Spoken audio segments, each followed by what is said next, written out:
Alors bonjour, jeudi le 24 novembre. Lundi dernier, j'ai commencé ma semaine dans ma circonscription. Alors j'étais à Saint-Alexandre et j'ai rencontré bien sûr des citoyens, mais aussi je suis allé visiter des entreprises, par exemple les Alpagas d'Aldo, d'Alice Bélanger et Dominique Hamel, très intéressant.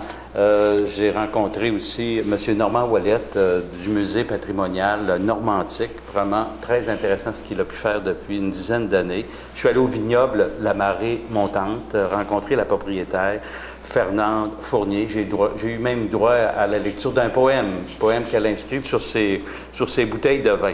Et bien sûr, quand on parle de Saint-Alexandre, on doit absolument, on ne peut pas ne pas parler du camp musical de Saint-Alexandre, qui est vraiment de toute beauté maintenant, depuis les investissements de plus de 5 millions qu'il y a eu. Et, bien sûr, j'ai rencontré Mathieu Rivel, directeur général. On a eu un bon entretien. Monsieur le maire, le nouveau monsieur le maire, monsieur Morin, était aussi présent. Alors, c'était très intéressant et aussi prometteur pour des projets qu'on voudrait mener de l'avant. En soirée, j'ai rencontré les conseillers et le maire. Cette semaine, à l'Assemblée nationale, des gros dossiers, si vous avez suivi l'actualité, je vous invite à le faire. Le fédéral vraiment, là, avec le projet, le projet de loi C10, là, qui touche les contrevenants, le registre des armes à feu, son approche aussi unilingue là, pour nommer des juges, rappelez-vous, il ne faut pas l'oublier à la Cour suprême, 2 juges, le vérificateur général aussi.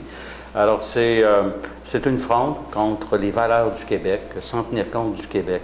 Alors, c'est pas étonnant qu'hier, on a soumis une motion qui, malheureusement, a été rejetée par Jean Charest, qui lui prône la valeur du fédéralisme, là, mais pour qu'on se dote au Québec de nos propres lois criminelles qui correspondent à nos valeurs. Alors, et la semaine dernière, vendredi dernier, Mme Marois aussi lancé l'idée que nous souhaiterions, nous voudrions rapatrier notre caisse d'assurance chômage afin qu'elle soit autonome et que tous les argents qu'on y met, que ce soit les travailleurs ou les employeurs, soient utilisés, mais uniquement aux fins de l'emploi. Formation, emploi, prestation. Écoutez, c'est presque un demi-milliard de frais d'administration pour le Québec de ce régime-là. Ça n'a pas de bon sens. Il y a des économies à faire, bien sûr. Et on se souviendra qu'il y a eu une disparition de plusieurs dizaines de milliards de dollars de cet argent de surplus de caisse-là. Il n'y a pas si longtemps encore.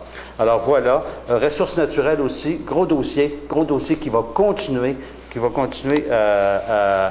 parce que ça n'a pas de bon sens actuellement. Non pas que le plan Nord ne soit pas une bonne idée, mais la façon que c'est fait, on donne littéralement nos ressources et ça nous appartient aux Québécois.